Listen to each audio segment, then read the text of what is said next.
India, a land of emerging opportunities, where new possibilities take shape at every door, where growth blooms in countless forms, all piecing the metaphoric puzzle of a green future.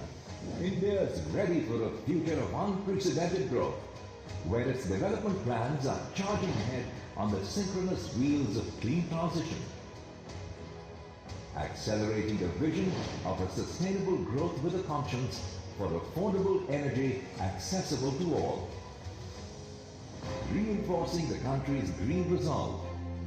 All major oil and gas companies in the country have pledged for net zero much in advance, contributing to India's vision of net zero by 2070.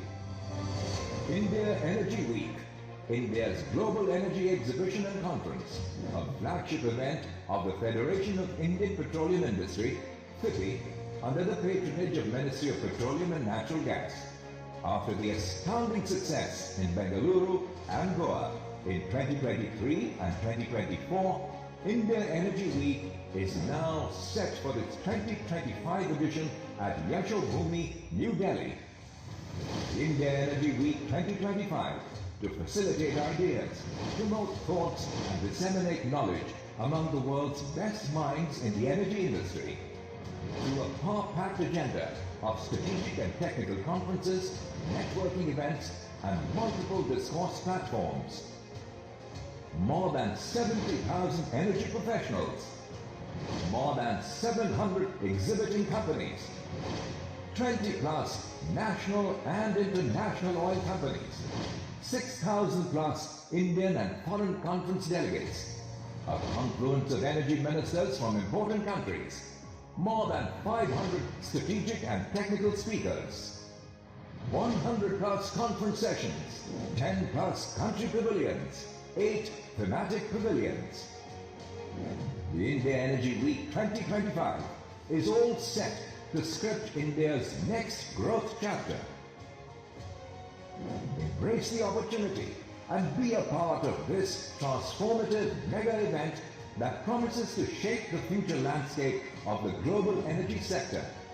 Together, let's embark on a remarkable journey and paint a vibrant canvas of possibilities that will define the path ahead. We invite you to be a part of this mega event. India Energy Week 2025 from the 11th to the 14th of February 2025, Yashobhoomi, Dwarka, New Delhi. See you at New Delhi. So really, the vision for India Energy Week 2025 is already set. And when we speak about the vision, we all understand this thing, that a visionary is a person who can see what the end will look like before they start their journey. But I would really like to say that we are so much fortunate to have such an individual, such a personality as the captain of our ship, जिनके लिए end is not the end. He says end नाम का कोई शब्द ही नहीं होता है. He says effort never dies. So keep on giving your efforts. So my dear friends, let's welcome and hear the words from our captain of the ship. Please welcome Shri Hardeep Singh Puri for his address on the podium. Let's have a huge round of welcome for him.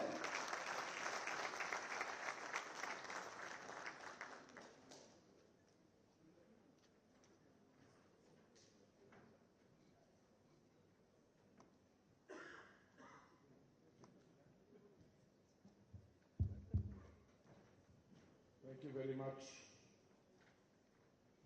I want to extend a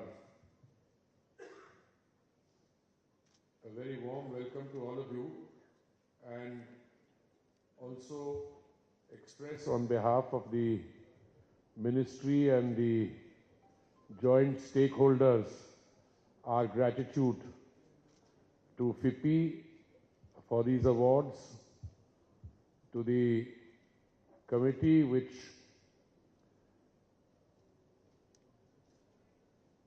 finally decided on the awards, doctors, professors Kakotkar, Mashelkar and Shri Pathan.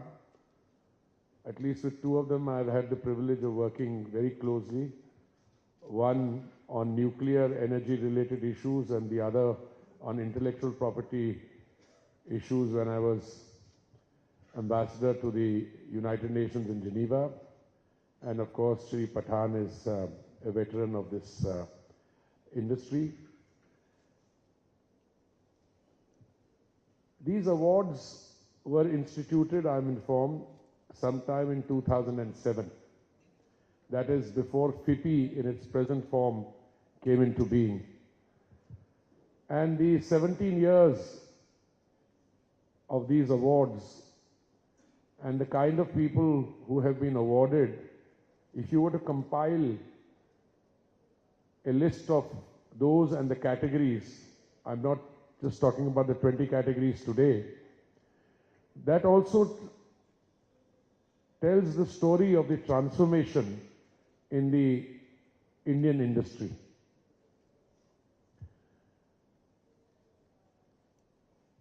Secretary Jain, Minister of State, and Arun, all of them have referred to some aspects of this transition. But I think one of them mentioned the fact that we are today in a position where we are not at the receiving end. I choose words carefully. I'm not saying we are in a dominant position, but I think one of them said that we can play the market card. That means different things to different people. Having a large market is by itself not sufficient. I think if you were to look at empirical evidence, every agency in the world today estimates that in the next 2 decades, at least 25% of the increase in demand will come from India. Today, we are consuming 5.4 million barrels of crude oil in a day.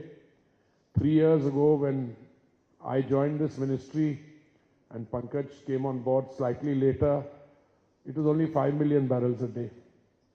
And at the rate at which our demand is growing, we will be consuming 6 and then more as we go along. I think in the last 2 or 3 days, whenever I have attended a function, a celebration of this kind, we've had estimates. From a $4 trillion economy, we will be very soon a $7 trillion, then a $10 trillion. But the constant factor in all this economic growth is the requirement of energy. And I think energy, which I used to refer to as the lifeline, but after the last ADIPEC meeting, I think my colleagues are changing, and the term they are now using is vertebrae, because that was what the language in Abu Dhabi was. But the good story, I think, it's not that our energy consumption is increasing. The composition, the mix, that is changing. I mean, who could have imagined that the 2014, a 1.5% biofuel blend, we will reach 20% biofuel blend. I struggled on the biofuel question as part of a larger ecosystem when the government's intent then was that we would have 5% blending in 10 of our states and union territories, and we couldn't reach that. We had a target of 10% blending by November 22. We did it 5 months in advance. We had a 20% target for 2030. We are so confident now that we are able to complete it by October of next year. That is 5 years in advance. At one stage, even when we came on board, there was always the anxiety that the ethanol blending program may falter because of non-availability of the kind of feed that was required. I think Pankaj will agree with me, today our anxiety is in a different direction. We have too much of feed available because we have been able to demonstrate that biofuel blending is not only good for the green energy transition, but it is also good for our agricultural sector. And I think the amount of money we've saved on the import bill, what, 91,000 crores, that has gone to the farmers. But the stories in the other sectors are equally impressive. Compressed biogas, natural gas. And I think all this would not have happened if the actual economic operators hadn't shown the kind of aggressive desire for change, backed up by a benign and supportive framework of government policy. And I think the two together is what makes India a happening place today. I think a function like this, I would be remiss if I did not mention the major reforms carried out. By the major reforms, I mean opening up large parts of that 3.5 million square kilometers of sedimentary basin. 1 million square kilometers, which was no-go area, I think 99.9% has been opened out. And the results are there in front of us. All of you are veterans in this sector and you possibly know much more than I do, but you take decisions today and they will pay off in the years to come. Equally, if we let the eye off the ball, let's say 20 years ago, we are facing slowdowns now. I'm not making a political point, it's a fact.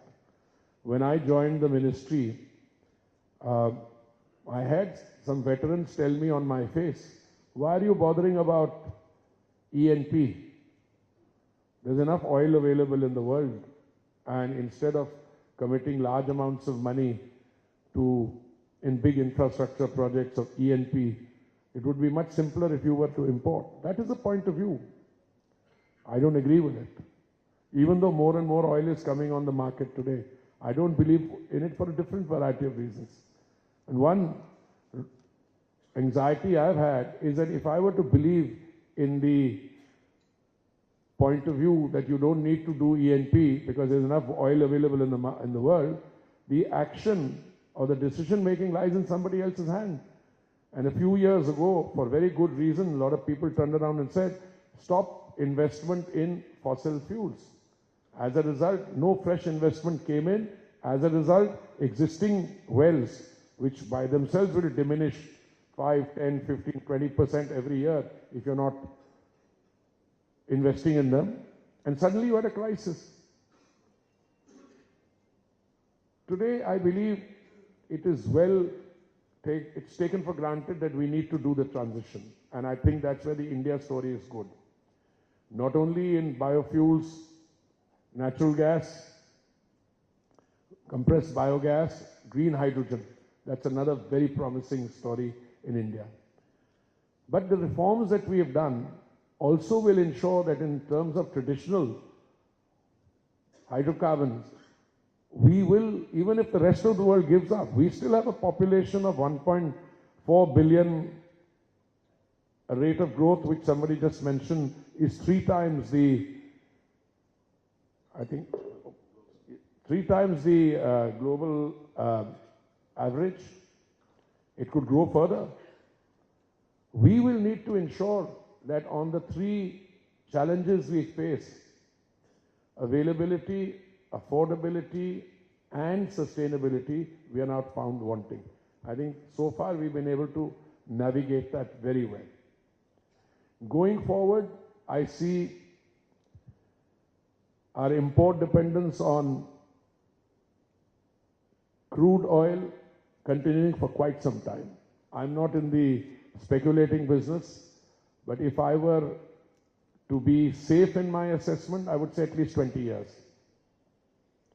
Our import requirement on natural gas, I'm much more optimistic because we have been increasing our production by something like 18% for the last few years. But our consumption is going up. Also, I think global availability of natural gas, situation will ease. I think 2025 will be a challenging year, but not challenging to the extent that we can't. I think many of our oil companies, I look at our own, you're already looking at looking more long term. We have long term agreements with countries like Qatar. We had an agreement up till 2028. I think we extended it by what, 30 years or something? 20? 25 years, yeah. Now, there is more gas on the world. Come, and it will all be hopefully more reasonably priced. Our domestic operators, I know I have my favorite people sitting in the audience here, and I have to give them some headline. So you can say the minister struck a very optimistic note on availability of natural gas for domestic consumption. If you word it generally, it will cover the CGD sector, it will cover all the other priority sectors, and then of course you can leave the rest to your imagination. But genuinely, I am very positive on that. Earlier, the overall approach was that I'm sitting on a sovereign asset. Some people in the world still have that, by the way. By the way, let me make a general comment. More and more energy is coming on the market, and it's coming in a manner which we may not be familiar. Today, the Western Hemisphere is producing more crude oil than the places that we were familiar with. I mean, Guyana, Brazil. Brazil has a production of 3.3 million barrels a day. Another 400,000 barrels a day is coming on there.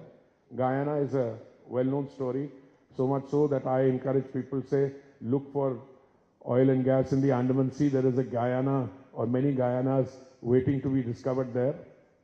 Canada, US produces 13 million barrels a day, and even before the celebration of democracy there, I was on record to say no matter what the outcome of the election, US will put at least 1 million barrels per day of crude on the market again. So more and more oil is coming. So if some people think that it's a sovereign right and you should leave it there, I think that will change.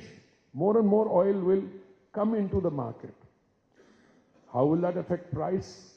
Well, if geopolitical uncertainties, and I'm choosing my words carefully, if those uncertainties are taken care of and the turbulence levels goes down, I think the more and more energy should be available in the world, including new green energy. So going forward, for countries which have ambitious plans for economic growth and welfare of their populations, I think it's going to be easier, not more difficult, going ahead in the years to come. We went from production sharing contracts in 2016 to revenue sharing contracts. Oil and gas is an expensive business. If you talk to the oil majors, and there are not too many of them, they will turn around and tell you, all right, we're willing to come on board. But you can't have an attitude with them, which I found sometimes in the past. That's why they left. They're all right, if you find the oil, good, that's mine, that's my sovereign asset. Thank you very much for your services. So now I have to pay them back. So I tell them, if I want to do deep sea seismic surveys, there are 2 or 3 companies in the world which have that expertise. Our approach to them now is, please come and help us. Don't make any commitment. We will ensure that your goodwill and services are adequately compensated. And if we strike oil or gas, you will have the right of first refusal. And I think that changed narrative is beginning to encourage our partners, and we have backed that up by, in the next 6 months, I'm sure this will be ready. All the data will be available in the University of Texas in Houston. So major reforms like opening up 1 million square kilometers, and it's paid off. I digress from that. In the OALP, Open Acreage Licensing Policy, round 9, 38% of the bids were in that 1 million square kilometers. And I'm hoping that when OALP 10 comes, after we are able to pilot this amendment to the 1948 Act through Parliament in the next few days, then they'll be even more pronounced in terms of the OALP bid. And I'm told the OALP 9th round bids will be physically given in a month's time or so. They've already been announced. Another month or so. So this is work in progress.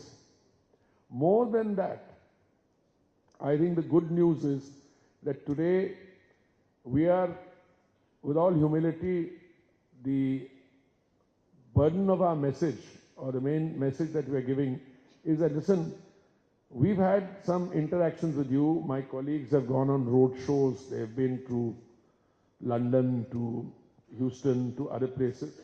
We picked up points, but if there are any still points left, let us know.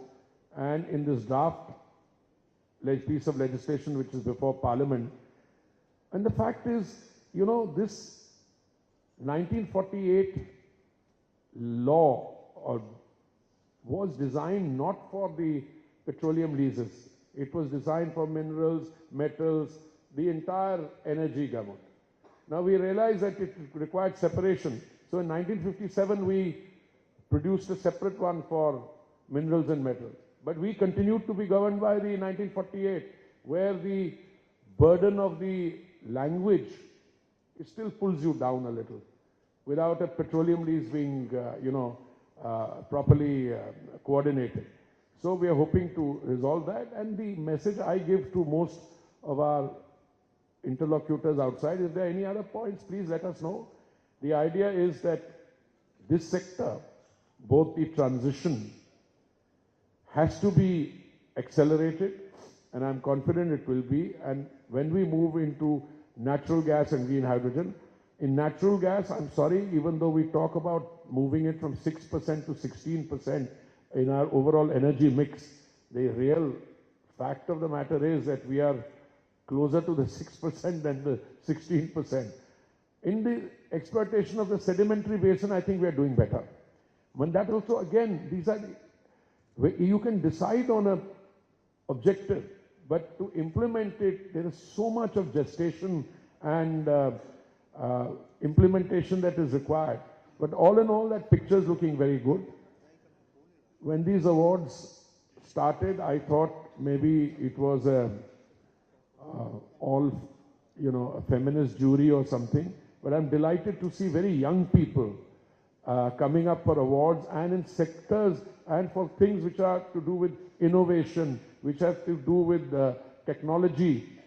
I do a monthly brainstorming. Minister of State Suresh Ji and I had the last one. And what struck me in that monthly meeting, the last one, was the extent to which deep tech is being used. AI is being used. I mean, we only hear about these things on a on a peripheral basis, that they are doing it for refinery automation. No, but when you go get into it in detail, a lot of AI and deep technology is being used. So I want to compliment all the stakeholders. I think I have to talk about IEW, even though there was a short presentation. But what struck me about IEW, and I want to share my assessment with you, is not the fact that it is rapidly grown. We had the first edition in in Bangalore. We had the second edition in Goa, and I want to take advantage of this platform to say ONGC has got 240 acres of land in Goa, which they have assured me will be world class is not enough, but top of the cutting edge tourism conference, not conference tourism site. And with the help of EIL and others, I think the 2025 third edition will be in Delhi, Yashobhumi, but the fourth edition in 2026 February will be in Goa. I have attended now in the 3 years that I've had the privilege of being associated with this ministry, many events, Gas Tech, ADIPEC, they are all very important platforms to provide opportunity for interaction. But I think IEW is in a special category because there we bring together not only the main stakeholders in traditional energy, new energy, but we bring together the technology people, the startups. I was very impressed. Two of our companies, I think it was BPCL and HPCL, they showcased domestically produced electrolyzers for the green hydrogen production also. And I have had, in the preparation for that, when I review the 2024 IEW, which was held in Goa in February this year, total amount of exhibition space was 18,500 square meters. In Yashobhumi, we have already, I think, reached 26,000, and we are going to take it up to 28,500 square meters. The exhibitors in IEW 24 were 600. We are now expecting more than 700. The delegates expected in Goa we had 45,000. This time we are expecting 70,000. Speakers we had 360. We have 500. Country pavilions we have more than 10 already sold, as against 6 there. So it's catching on. But what's catching on is also that you're taking the hardcore energy business, whether it is in the area of petroleum, natural gas, CBG, green hydrogen. You're now involving the IITs, the engineering colleges, the technology institutes, and there's a very heavy emphasis on young startups, etc. participating. So when I meet some of them youngsters, you can only be impressed. So I think that is the positive ambience within which this event is now going to become a regular feature. And I must say that I've already been complimented by my colleagues from the other governments who tell me, how did you manage to do it so quickly? I said, no, we learned from you. So, we learn from the best, and then we are able to assimilate that to what we have to offer. So once again, let me thank all of you for making the time. My heartiest congratulations to the awardees. My grateful thanks to Suresh ji and for taking the time out. I don't know whether you all know that he has, more than 300 films that you have acted in and produced, or only acted in? Close to. So 300, I mean, anything after a few is, but no, we are very happy to have him with us here. Thank you very much for Chairman ONGC. You are also the headmaster of FIPI as Chairman ONGC. Good.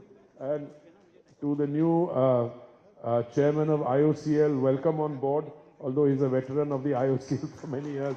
And Pankaj, of course, is the guy who does all the work. I come occasionally to, address all of you, but thank you. I think it's a great team, and I think going forward, we can look forward to many more impressive stories, but I think the India energy story is really ticking, and all of you are making it, giving it that luster. Thank you very much. Thank you so much, sir. Thank you so much. And although sir has thanked everyone, but on behalf of all of us, I would like to extend my heartiest thanks to Madam Lakshmi Puri, because ma'am is here with all her smiling aura in this inspirational evening. So thank you so much, ma'am, for being here with us. And thank you so much, sir, for bringing this female energy of your life to this inspirational evening. Thanks a lot. I would like to tell to our media friends who are here that now sir is going to have a media interaction with all of you. That is going to be outside this hall near media registration desk. And before I just invite you over there, I would just like to take 5 seconds of yours to